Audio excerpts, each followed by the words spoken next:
José Martín Caviedes, Caviedes & Partners. Somos un pequeño fondo de inversión en seed stage o en etapas tempranas de Internet, en compañías de Internet en España. Pues somos dos, uno de los dos cogestores.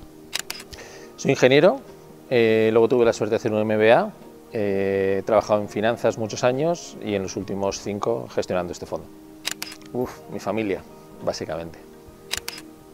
Pues a efectos es lo que vamos a hablar de Lean Startup, Gladiator, las de Imagine Dragons, España, una buena empresa, Zara, el fundador del imperio de Inditex, Amancio Ortega, un político, Adolfo Suárez, a mi mujer.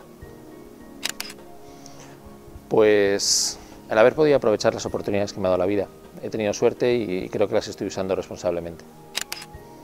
Me gustaría ser más responsable en lo social. Pues tiene que tener ambición, tiene que tener responsabilidad, tanto financiera como social, y tiene que tener equilibrio en la gestión de todos sus activos y todos sus grupos de interés. Bueno, en la etapa en la que yo las conozco y que puedo trabajar con ellas, yo diría, el primero es una ambición desmedida. Yo creo que la ambición es una virtud maravillosa, pero hay que tamizarla con la realidad, ¿no? Digamos, una falta de realidad que le lleva a exagerar la ambición. 2, una falta de respeto por el capital. En entornos o en etapas donde hay mucho capital se suele perder el respeto al valor del capital. Y una tercera, pues podría ser una inadecuada estructura de costes, básicamente, ¿no?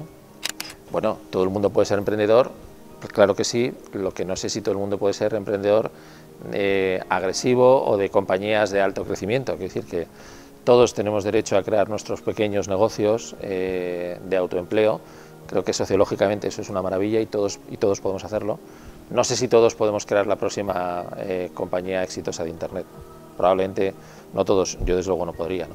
Hace falta tener una calidad especial para eso.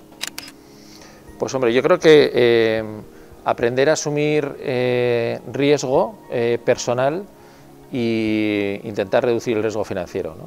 Yo creo que el riesgo personal no lo es tal porque incluso en todo fracaso hay un gran aprendizaje, ¿no? Y debe servir de base para el siguiente. El riesgo financiero sí es dañino porque nos persigue y porque, bueno, tiene un impacto permanente. Pero el riesgo de fracasar no es un riesgo real y hay que aprender a asumirlo y hay que intentarlo, ¿no? En el fracaso se aprende. Bueno, vamos a ver, el recurso escaso que tiene todo emprendedor siempre es la caja. Y el error más común es el consumo excesivo de caja, ¿no? Un emprendedor lo que necesita al empezar es tiempo y lo que le drena tiempo es el gasto. Entonces, yo creo que los emprendedores tienen que ser extremadamente austeros hasta que consiguen identificar lo que nosotros llamamos una palanca de crecimiento, ¿no? El porcentaje de éxito está claramente relacionado con la austeridad en esos primeros estadios, en los estadios de búsqueda, en esos estadios que luego en el mundo anglosajón tienen muchos nombres, pero vamos, yo los defino como estados de búsqueda de tu modelo, ¿no? Cuanto más austero seas, más tiempo vas a tener y si eres persistente mínimamente, o sea, y eres capaz, que seguro que lo eres, con tiempo lo conseguirás. Entonces lo que necesitas es reducir mucho tu gasto para darte mucho tiempo, ser lo más austero posible. Pues básicamente que tenga una estructura de costes inferior a la de ingresos, es decir, que en un ejercicio muy realista, decir, ¿qué me cuesta producir esto? ¿Qué me cuesta vendérselo a un cliente? Versus lo que me puede llegar a pagar. O sea, cuanto antes sepamos que eso está balanceado, mejor, ¿no? Si eso lo tenemos, luego ya es cuestión de hacer las cosas a la velocidad necesaria para ir conquistando mercado, ¿no? Pero al final esto es muy sencillo, es qué me cuesta producirlo, qué me cuesta venderlo versus lo que me van a pagar. Y las etapas de testeo son aquellas en las que buscamos determinar esas 3 variables. Una vez que las hemos determinado, sabemos si tenemos un negocio o no. Y mientras que no lo sepamos, mucha austeridad. Bueno, vamos a ver, yo creo que hay luces y sombras, ¿no? Hay grandes luces. Hoy en día una persona joven o menos joven que quiera probarse a sí mismo en el lanzamiento de un proyecto, encuentra lugares donde hacerlo, ¿no? Ahí está todo el nacimiento de las incubadoras, todo el apoyo pues, de temas como ENISA, Jóvenes Emprendedores, y creo que hemos creado un caldo de cultivo que permite el testeo, el probarse a sí mismo, y eso es enormemente bueno, ¿no? También es verdad que hemos creado un caldo de cultivo que ha provocado que se haya perdido un poquito el respeto al capital. Es decir, después de esa primera etapa, yo estimo que hay mucho capital fluyendo por el sistema y eso puede llevar a que los emprendedores pierdan su razón de eficiencia muy rápida, ¿no? O digamos su necesidad de ser muy eficientes en el uso del capital. Y hemos visto proyectos que tenían mucho sentido, que suena raro decirlo, pero a lo mejor los hemos arruinado por tener demasiado dinero, ¿no? O sea, el emprendedor necesita un entorno amigable para empezar, pero la hostilidad del entorno le crece, ¿no? Entonces, el entorno excesivamente blando en una etapa posterior, yo creo que no nos capacita para ser exitosos, ¿no? Entonces yo diría, apoyar mucho el nacimiento, apoyar mucho ese movimiento naciente, pero luego dejar que el mercado funcione solo, ¿no? Porque toda intervención estatal en un mercado privado es distorsionante y ahí es donde yo creo que podemos estar cometiendo algún error, ¿no? Ahora, todo lo que sea sociológicamente, generar esos entornos para que los jóvenes se prueben a sí mismos, me parecen políticas muy atrayentes, ¿no? Y socialmente muy positivas, ¿no? Hay mucho dinero en España para invertir en proyectos, hay mucho dinero público, hay muchísimo dinero privado. Vamos a ver, los adjetivos son siempre relativos a algo, ¿no? Respecto de etapas anteriores hay, no sé, 5 veces más. ¿Es suficiente? Bueno, pues probablemente no para todos, pero hay 5 veces más que hace 3 años, ¿no? O sea, hay mucho en relativo. Y probablemente hay incluso mucho en relativo al tamaño del mercado, a las necesidades del mercado. Ahora, ¿que esto puede crecer? Sí, claro que puede seguir creciendo, ¿no? Pero hay mucho más de lo que había. Nosotros en este momento, desde verano a esta parte, muchas de nuestras participadas están recibiendo crédito bancario y muchos agentes nuevos, o digamos, agentes tradicionales que habían desaparecido del mercado están volviendo con cierta fuerza, ¿no? Lo cual está muy bien porque está permitiendo la financiación de circulante en ciertos modelos y tiene mucho valor. Yo sí que creo que hemos visto una clarísima vuelta del crédito y que está yendo increciendo, o sea que no me atrevería a decir que el 2015 lo va a ser porque no sé cuánto va a durar, pero ahora lo estamos viendo. O sea, el final del 2014 está siendo, eso sí que te lo puedo decir. Bueno, esto es un tema muy delicado, ¿no?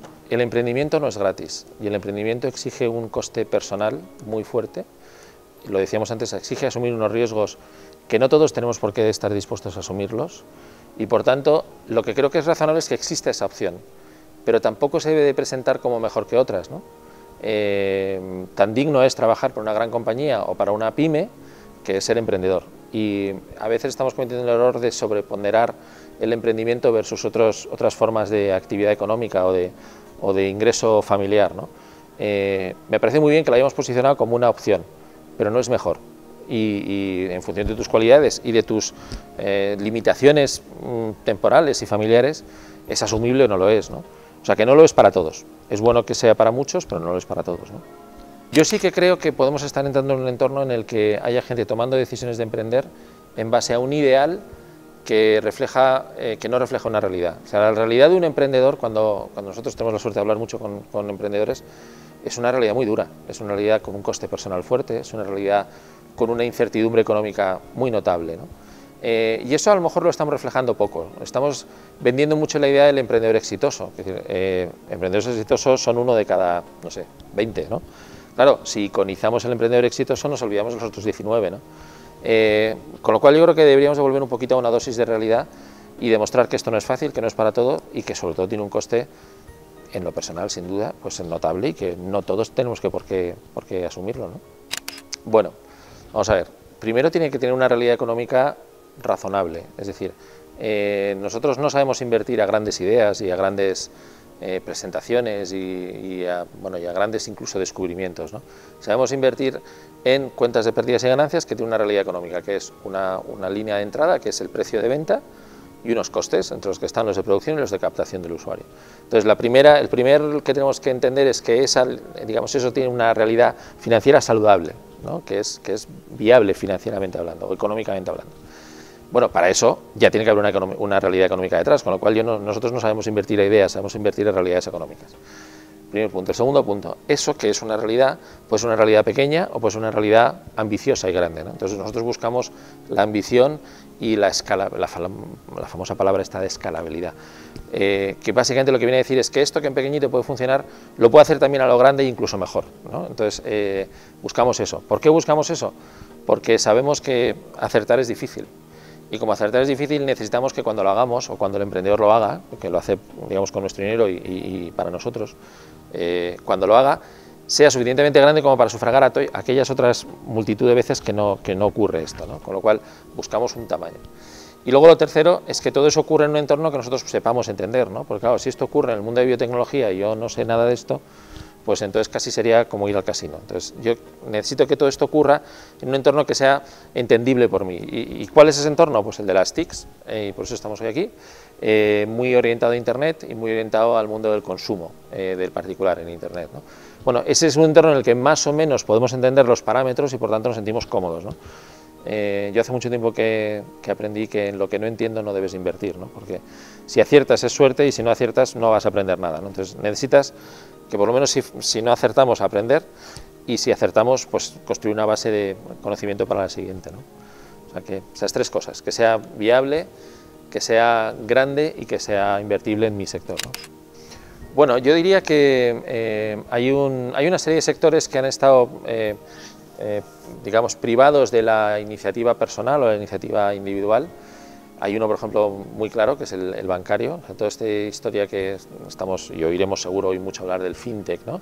De la introducción de la tecnología disruptiva en el mundo de las finanzas. Yo creo que hay un ángulo en el que vamos a ver muchos proyectos surgir. Otro ángulo muy interesante es el de la economía colaborativa, o sea, digamos la desintermediación de cadenas de valor en el mundo del e-commerce, sobre todo, y, bueno, y también de los servicios. Yo diría que probablemente esos sean los dos grandes ángulos, y luego hay un tercero, lo que pasa es que este a mí se me escapa personalmente porque el expertise para ese tercer segmento es distinto, es el de hardware, el de los wearables, el de toda esta historia que está pasando con el Internet de las cosas y el machine to machine, y todo, pero digamos que eso es un mundo que está surgiendo con mucha fuerza y en el que nosotros, o yo personalmente todavía tengo que formarme un poco más, ¿no? Los dos primeros los veo claros. Bueno, yo creo que claramente, como decíamos, desintermediación bancaria, muchísima desintermediación en servicios. O sea, yo creo que todo lo que tenga que ver con un monopolio de una gran compañía, yo creo que se va a ver amenazado por una multitud de pequeñas compañías mucho más flexibles que van a desintermediar esa cadena de valor, entre otras cosas porque van a ser menos egoístas en la captación de la cadena. O sea, le van a dar al usuario final o al cliente un mayor porcentaje de valor de esa cadena, ¿no? Entonces, eso va a pasar mucho en finanzas, pero va a pasar mucho en otro tipo de servicios, ¿no? Y luego el tema de la economía colaborativa, la verdad es que, bueno, esto no es una predicción, lo estamos viendo ya, pero yo creo que va a ir a más. Lo hemos visto entrar muy fuerte en transporte y lo vamos a ver, yo creo, entrar en muchos otros servicios, ¿no? Pero no somos gurús, yo de esto no sé nada, ¿no? Bueno, pues digamos, los tres últimos han sido Privalia, Trovit y BlaBlaCar, ¿no? Tres grandísimas compañías que han gestionado muy bien sus inversiones, ¿no? Muchos. Lo que pasa es que da cierto pudor decirlos, pero pues 20 te podría decir, ¿no? O sea, sí que tenemos claro que para cada uno de esos éxitos pues ha habido, no fracasos, bueno, no son fracasos, no éxitos, ¿no?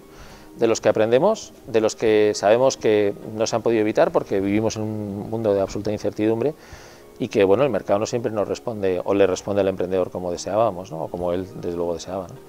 Yo diría fracasos ninguno, no éxitos infinidad. Digo fracasos en el sentido de, bueno, gracias a Dios ningún engaño, ninguna situación extraña, pero claro, esto sale muy pocas veces, ¿no? Quizás ese sería un mensaje final importante a cualquier emprendedor.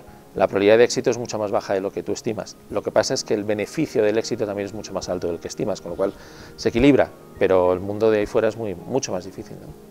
Bueno, no son noticias, ¿no? Yo sí que hay una buena noticia y es que probablemente fruto de todo este apoyo institucional y de personas como vosotros, que al final son las que lo materializan, ¿no? Pues hoy en día podemos estar aquí en Granada con un sector naciente y floreciente, y esto antes no pasaba, ¿no? Con lo cual yo creo que nos vamos a ver cada vez menos centralizados en nuestras inversiones y vamos a ser mucho más abiertos a lo que pueda estar ocurriendo fuera de las tradicionales focos que eran Madrid y Barcelona, ¿no? Lo cual espero que es una buena noticia para todos vosotros.